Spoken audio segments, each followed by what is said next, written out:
Hi, I'm Jay from Personal Bar Prep, and this is Simplified, our video series designed to simplify difficult subjects on the California bar. Today I'm going to tackle character evidence. Character evidence is a difficult subject because on the bar exam it can be used both substantively, that is, in order to prove some charged offense or an element of a crime or the element of a tort or maybe an element of a defense. That would be the substantive use of character evidence. And on the other hand, you have the impeachment use of character evidence, which is evidence to say that one should not believe the witness because the witness has bad character for truthfulness. And so the question is, when you get a character question, are we using it substantively or are we using it to impeach? And so in order to tackle this problem, we first must define what is character evidence. Character evidence is evidence of an event unrelated to the current litigation that says something about a party's propensities or character traits.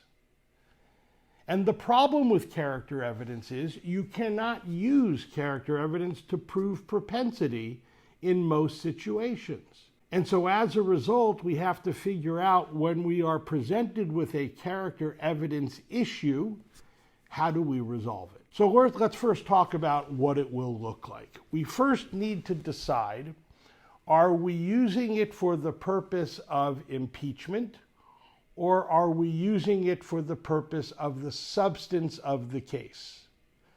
The second analysis is it a criminal case or is it a civil case? Because the rules are different. So let's first start with the substantive use of character. Now, what we mean by the substantive use of character evidence is using evidence to prove an element of the tort that is claimed in the lawsuit or of a criminal statute that's been violated, or to show a defense. For example, let us suppose that this is a civil action in which the defendant is being sued for personal injury to the plaintiff. And the plaintiff wants to offer a witness. And this witness is going to testify that at the day of the accident, she was walking down the street when she saw the plaintiff drive by drinking a beer, run a red light, and then hit a pedestrian.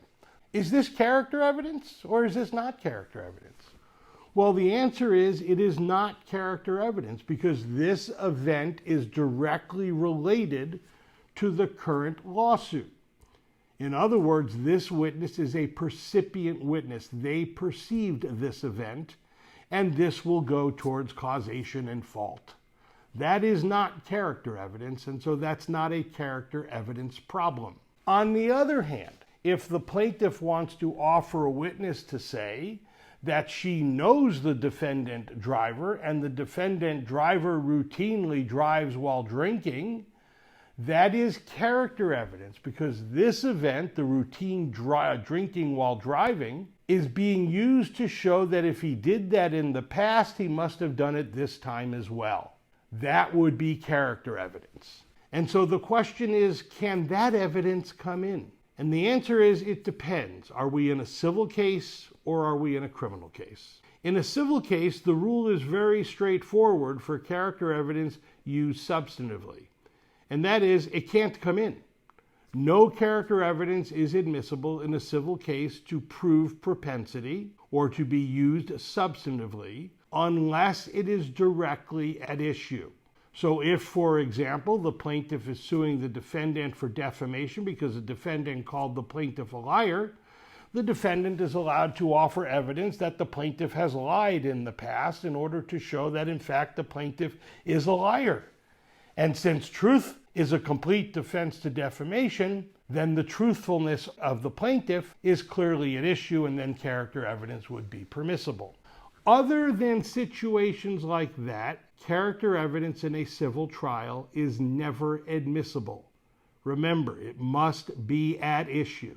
In a criminal trial, the rules are more relaxed. And the reason they're more relaxed is because we want to allow the criminal defendant the right to defend themselves under the Sixth Amendment. And so while character evidence is generally not allowed to be used in order to show propensity, in a criminal matter under what's known colloquially as the mercy rule, a criminal defendant is allowed to offer character evidence of her good character for peacefulness or of the victim's bad character in order to show that the defendant was likely not the aggressor, for example.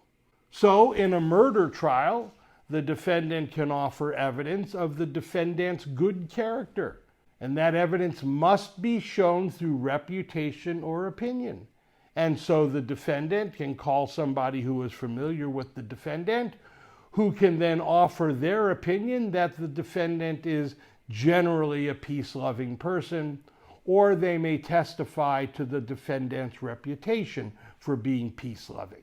But that's all the defendant can offer, reputation or opinion, in order to demonstrate that the defendant is not of the character of somebody who would commit whatever the crime was. In the alternative, the defendant may offer evidence, again through reputation or opinion, to show that the victim was likely the aggressor, that they are the type of character that would have started the fight, if that's what this all stems from. And so a defendant is allowed to offer or proffer a witness that will testify to the victim's bad character based on reputation or opinion. Now, once the defendant has done this, either one, the defendant has now opened the door, which means in order for it to be a fair trial, we have to allow the prosecution to rebut it. And the way that works is this: when the defendant offers evidence of the defendant's good character, the prosecution can rebut by either impeaching the witness that vouched for the defendant by raising prior bad acts that the defendant has committed in order to show that the witness doesn't have thorough knowledge to have formed a reliable opinion of the defendant's character. Or the prosecution may offer reputation or opinion from another witness as to the defendant's character for peacefulness. If the defendant attacked the victim, then the prosecution is allowed to go after the defendant's character, or they're allowed to offer evidence to bolster the victim's character, to show through reputation or opinion that the victim is generally peace-loving and therefore would not likely have been the aggressor if the claim was self-defense. So that's how we use character evidence substantively. Now, there is an exception to all of this, and the exception is any kind of sexual assault or child molestation. Any of those cases, you are allowed to use character evidence to prove propensity. But that's an exception to the general rule. The next question is how do we use it to impeach? Because when we're impeaching, what we're saying is don't believe the witness, because this witness is of the character of a liar, and as a result, they're not trustworthy or their veracity is in question. And so we do that through reputation or opinion. The plaintiff calls a witness to the witness stand, they testify. Defendant can then offer a witness to show that the plaintiff's witness was not believable by offering reputation or opinion of the believability or veracity of the plaintiff's witness. Okay, that's the basic use of character evidence to impeach. Now we have some very specific rules. One is a rule concerning prior acts of dishonesty. You have a witness on the witness stand and you want to impeach them. One way to do so is by using a prior act of dishonesty, cheating or lying on an exam, lying on your income tax. Anything like that that shows the witness is not believable, you may question the witness about, so long as the lawyer has a good faith belief that it's true. So when the plaintiff is on the witness stand and they testify to whatever they testify to, the defense counsel on cross can say, isn't it true that in 2021 you cheated on your evidence final? And if the lawyer has a good faith belief that that's true, they're allowed to ask the question. But that's all they may do. They may only ask the question and they must accept the answer. You're not allowed to use any extrinsic evidence to prove this prior act of dishonesty.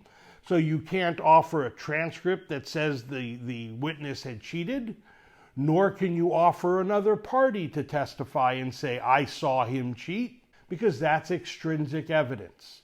You may only ask the witness you're impeaching, isn't it true that you cheated on your evidence final? And whatever the answer is, you accept it.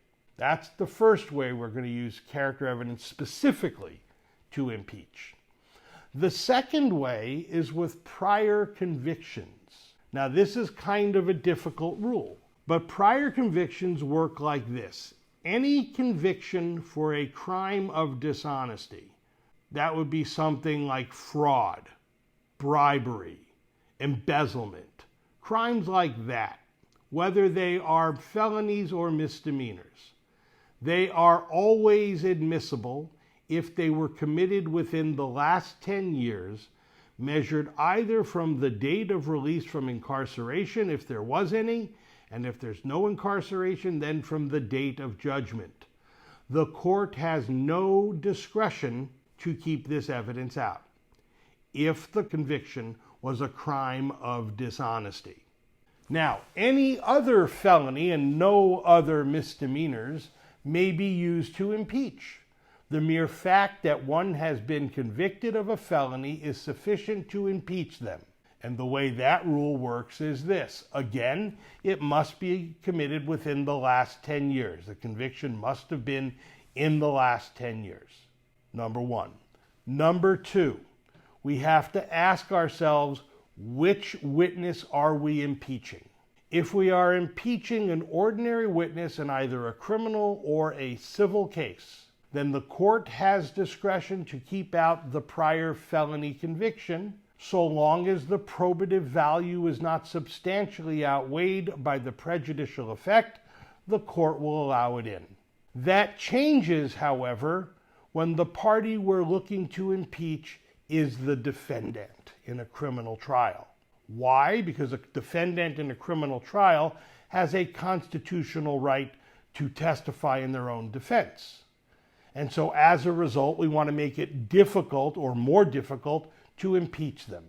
And so the court's discretion when you have a criminal defendant being impeached is the probative value must exceed the prejudice. In other words, now it must be more probative than prejudicial, whereas any other witness, it can be less probative than prejudicial, it just can't be a lot less probative than prejudicial. And if you have that, then you can use a prior conviction. And these prior convictions can come in one of two ways. The prosecution can introduce the document, or the prosecution can ask the witness they're impeaching if it's true that they've been convicted of such and such a crime. Now, if they do it through a document, beware, you have other issues to tackle. You have issues of hearsay, because that document's an out-of-court statement that's being offered for the truth of the matter asserted. You have an authentication problem, and you have a best evidence rule problem. They all go hand in hand when impeaching somebody with a prior conviction. So let's look at a couple of bar exams where they tested on this.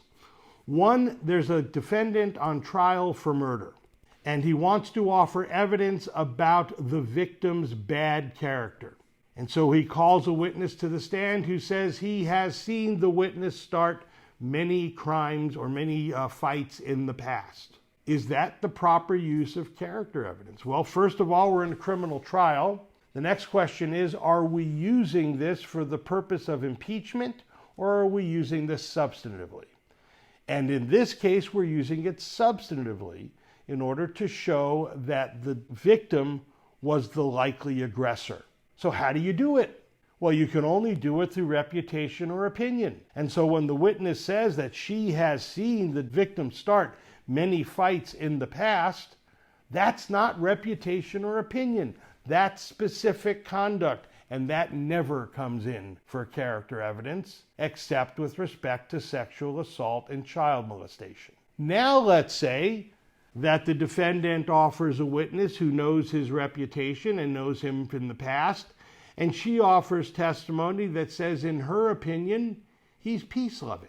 Well, again, that is substantive. It goes to whether or not the defendant was the aggressor. But now it's being offered through reputation or opinion, specifically this case, an opinion. And that would be proper. So that evidence would come in. Now the door is opened.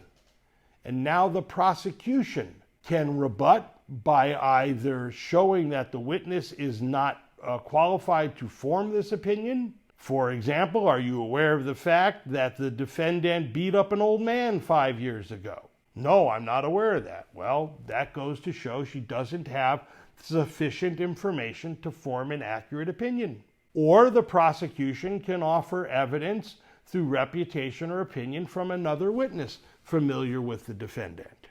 Either way, the prosecution is able to rebut. And on the civil side, you can't do it unless what is at issue is character. Lending your car to someone who's a known drunk driver and they get into an accident, their character for drunk driving is at issue. If you should have known that they had that reputation, then you will be found to have acted unreasonably and therefore negligently entrusted your vehicle to a drunk driver. And thus, you would be responsible for damages. And then again, when we look at how do we impeach with character evidence, now we're just looking at a very simple question. Isn't it true that you lied on your evidence exam? If the prosecutor or the lawyer has sufficient cause to believe it's true, they're allowed to ask, but that's all they're allowed to do. Or, of course, they can always resolve the problem by offering prior convictions either for felonies or any crime of dishonesty. That's how character evidence is used. You need to practice it a lot. It's a difficult subject. It confuses people on the bar regularly. With enough practice, you can do it. Remember what we're looking for. One, is it character evidence? Does it say something about one of the parties unrelated to this event that will show something about the event? If so, it is character evidence. Secondly, are we offering it in a criminal trial or a civil trial? And then finally, is it offered substantively to prove the case or disprove the case, as it were, on the defense? Or is it offered to show that you shouldn't believe the witness, in other words, for impeachment? If you figure that out, which I'm sure you can do, you won't have any problems with character evidence. Practice it, give it a shot, and you'll get better. If you enjoyed this video, leave a like or share it. If you have any questions about any other topic or about this topic, go ahead and leave a comment below. Our company, Personal Bar Prep, is the original small group approach to the California bar. And if you like this video, you'll love our class. Look us up online. Thank you very much.